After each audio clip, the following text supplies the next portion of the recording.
시청자 여러분 안녕하십니까? 기자가 만난 사람들입니다.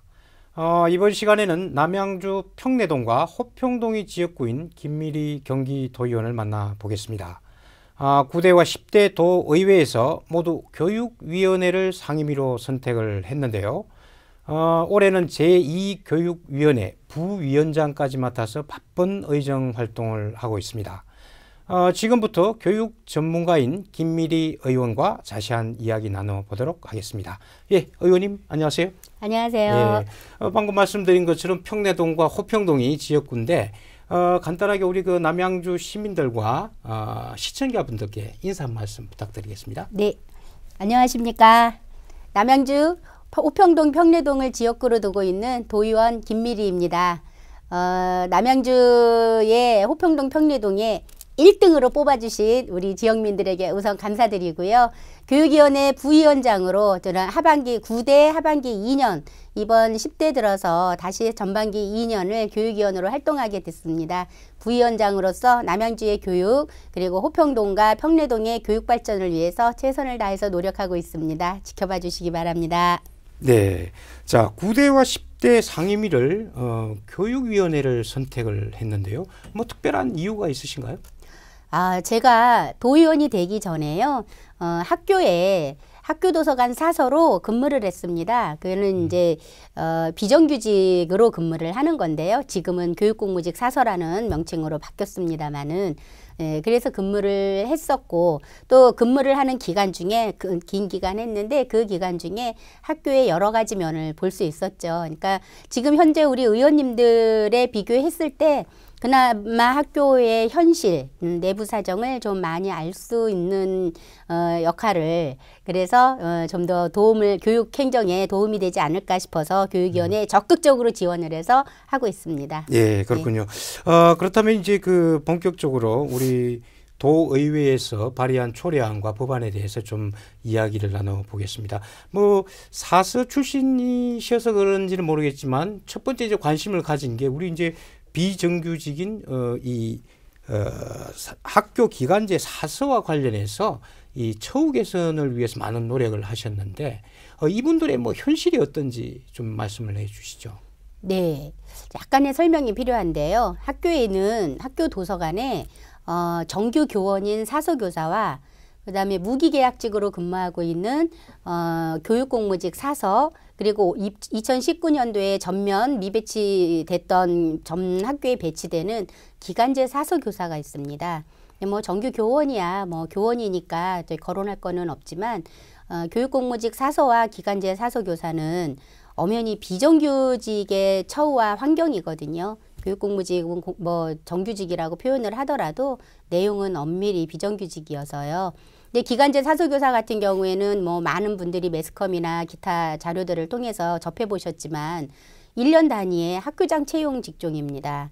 그래서 학교 내부의 교장 선생님들의 공고에 의해서 채용이 됐다가 학교 내부에서 좀 기피하는 업무 이런 것들이 기간제 선생님들에게 많은 부분들이 주어질 거예요. 그래서 사서교사 또한 기간제로 배치가 됐기 때문에 여기서 배제되지 못하고 그렇게 그 가장 열악한 환경에 처해질 그러한 부분이어서 제가 좀 많이 거론을 하고 있습니다.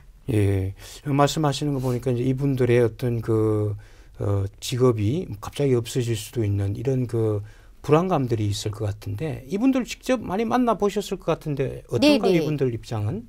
네, 일단 먼저 교육공무직 사서 같은 경우에는요. 정원 1,480명인데 현재 1,421명이에요. 그러니까 현재 그 교육청에서 정해놓은 정원에서도 59명이 부족한 상황인데 더 어찌 보면 급여는 좀 많지만 환경적으로는 더 열악한 상황이라고 볼 수 있는 1년 단위의 직종인 기간제 사서교사로 이 교육공무직 사서로 있는 분들이 이직을 많이 합니다. 그 차이는 기간제 사서교사는 교사급 준하는 월급을 받기 때문에 급여가 많아져요. 그래서 사서교사로 이렇게 움직이게 되는 그러한 그러니까 기간제 사서교사로 움직이게 되는 그러한 경우인데 기간제라는 것 때문에 부당한 학교의 업무를 좀 맡아서 해야 되는 상황들이 많이 발생하기 때문에 예, 이런 부분에 있어서 잘못된 거를 바로 잡고자 지금 노력하고 있는 겁니다. 예, 그렇군요. 뭐 특히 의원님은 보면 이렇게 이제 비정규직의 어떤 그 정규직화를 위해서 많이 노력을 하고 계시는데 우리 그 교육직에서도 특히 이제 학교 안전 지킴이라든지 기숙사 사감들의 이제 처우 개선을 위해서도 많이 노력을 하셨어요. 이분들은 어떤 상황인가요? 네, 학교 안전지킴이 같은 경우에는 사실 어르신들이 학교에 아이들이 수업하는 동안에 그 할아버지 할머니의 마음으로 아이들의 그 주변 학교 주변을 이렇게 좀 이게 뭐죠? 그 검사하고 다니고 좀 안전을 위해서 노력하시는 분들이에요. 그래서 이 안전지킴이 분들의 급여가 좀 많이 작습니다. 그런데 이게 지자체에서 하는 시니어 일자리하고 비교를 했을 때 같은 곳에서 같은 업무를 하는데 급여가 낮습니다. 그래서 안전지킴이 교육청 소속의 이런 안전지킴이는 아무리 봉사활동이라 하더라도 지자체 수준의 급여를 올려야 하지 않느냐라는 그러한 부분들에 대해서 계속해서 언급하고 하고 있는 중이고요. 기숙사 사감 같은 경우에 그래서 대부분이 교육청 소속이 됐습니다. 그런데 여기서 지금 아까 거론하신 기숙사 사감들은 아직도 용역 형태로 남아있는 그분들에 대한 채용의 문제에 대해서 제가 지금 활동을 하고 있는 겁니다. 이분들이 아직도 공립 학교로 채용이 됐던 사람들은 교육장 채용으로 전환이 됐는데 지금 학교장 채용으로 되어 있죠. 학교장 채용으로 전환이 됐는데 이 용역으로 있는 분들은 아직도 용역으로 형태 그대로 남아 있어서 같은 업무 다른 그 현저한 차별 이렇게 받고 있어서 교육청으로 채용을 전환하도록 하는 그러한 내용입니다. 아, 그렇군요. 그렇다면 이제 그 의회 차원에서도 이 대책을 지금 마련하고 계시는 거죠? 네네. 일단 인사심의위원회라는 과정을 거쳐야 하기 때문에 그러한 과정을 거치기 전에 이 기숙사 그 용역 사감도 적어도 학교장 채용으로서 일단 전환해서 용역의 업체에서부터는 벗어난 그러한 관계 속에서 인력심의위원회를 거쳐서 정규직으로 전환할 수 있도록 하는 그러한 걸 지금 의회 차원에서 노력을 하고 있습니다. 네, 그렇군요. 자, 그러면 다음 질문은 이 사립 유치원 회계 비리와 관련해서 뭐 네네. 여러 가지 이제 시민 감사관을 정원을 해야 된다 이런 것들 이제 대표 발의를 하셨어요. 네. 이 부분 좀 한번 얘기해 주시죠. 네. 2017년도에 다른 의원님께서 그때 당시도 시민감사관제 정원을 확대하는 현재 15명으로 돼 있는 시민감사관을 정원을 30명으로 확대하는 조례를 그때 당시에 발의를 했었는데 저도 그때 물론 이제 서명 발의 의원입니다. 하고 했는데 그때 당시에 좀 문제가 있어서 많은 분들이 좀 서명 처리를 하셨지만 저는 끝까지 서명 처리 안 하고 그 시민감사관이라는 제도가 필요하기 때문에 시민감사관은 엄밀히 말하면 취지가 경기도 교육청 소속의 모든 기관에 대한 감사를 하는 보조적인 역할을 하는 분들이거든요.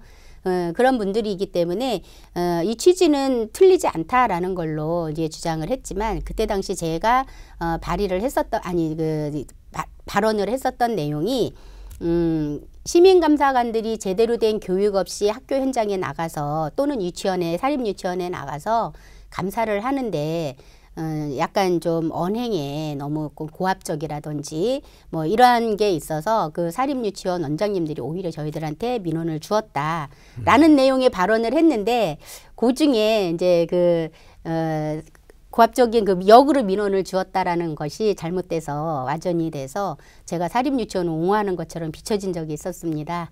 그런데 지금 그게 저기가 이제 9대 임기가 끝나면서 이제 10대로 시작이 되면서 제가 좀 더 그때 당시 그게 보류됐었거든요. 그러면 자연히 그러니까 없어졌다가 이번에 다시 제가 발의를 한 건 현재 15명에서 그때는 30명이었지만 제가 50명 정원으로 늘렸고요. 예, 그리고 그때 당시에 문제 제기를 했었던 시민감사관들의 교육 해야 받아야 하는 그러한 내용들을 좀 담았습니다. 제대로 감사를 할 때 보조적인 역할이라 하더라도 제대로 보조를 해야 하고 또는 독단적으로 해야 하는 상황도 또 생기기도 하기 때문에요. 그래서 그런 부분들을 강화시켰고 또는 혹시라도 있을 시민감사관의 이권 개입이라든지 또는 가족 간의 어떤 그러한 관련된 문제가 있을 소지가 있어서 그런 배제 사항과 그다음에 또는 잘못했을 때 해촉 상황까지도 좀 담아서 요번에 좀 조금은 더 정성스럽게 만들어진 그러한 법을 조례를 만들었습니다. 우리 장애인 전동 보장구 충전소 설치 이분들이 상당히 이제 그 이동권이 좀 힘든데 이 부분에 대해서 이제 중간중간에 이제 충전소를 설치하는 이런 것들인 것 같은데 어떻습니까? 이 조례가요, 사실은 2018년도 저희가 지방선거를 할 때 공약집을 만들어내기 전에 그때 한 휠체어를 타신 분이 저희를 찾아왔어요. 그래서 그분 말씀이 우리도 날씨 좋은 날 동네 공원에 나가서 산보도 좀 산책도 좀 하고 싶고 한데 문제는 휠체어를 타고 나가기까지는 되는데 돌아올 수 있는 전기 용량이 휠체어가 안 된다. 공원에 이 충전소를 좀 설치해 줄 수 있는 그러한 내용을 좀 담아줬으면 좋겠다라는 정말 아주 가슴 절절한 그런 얘기를 듣고 일단 무조건 제가 그 공원에 충전기 설치를 공약으로 담았습니다. 그리고 의원이 이제 재선에 당선이 돼서 하자마자 저의 조례 제1호로 이 부분을 추진을 했고요. 그래서 지금 그 도로에 충전소를 설치할 수 있는 그러한 조례를 전국 최초로 이게 담아내게 된 겁니다. 네. 이거 뭐 대단한 일을 하셨습니다. 이게 감사합니다. 꼭 통과가 돼서 꼭 그 도움을 많이 줄 수 있는 조례안이 됐으면 좋겠고요. 우리 앞으로 계획과 뭐 또 우리 뭐 시청자분들께 또 인사하는 말씀 마지막 멘트로 좀 부탁드리겠습니다. 네. 정말 아직도 제가 경기도의 교육위원으로서 1년 6개월 정도가 남아 있습니다. 지금으로서는 교육위원회 부위원장으로서 경기교육 발전에 가장 우선을 두고 남양주와 특히 호평 평내의 교육 발전에 방점을 찍는 그래서 가장 교육도시라고 느낄 수 있는 호칭받을 수 있는 그러한 지역을 만드는 것이 가장 큰 현재의 목표이기는 합니다만은 그 외에도 교육위원이라 하더라도 그 외에 산재되어 있는 문제들이 여러 가지 있습니다. 남양주 시민들이 그리고 경기도민들이 좀 더 잘 사는 그리고 살기 좋은 곳 그러한 곳이 되도록 앞으로 열심히 더 일할 마음과 목적을 가지고 있습니다. 우리 시민들을 위해서 할 수 있는 일 또 많이 좀 의정활동해 주시기를 바라면서 오늘 여기서 이제 그 대담을 마치도록 하겠습니다. 감사합니다. 감사합니다.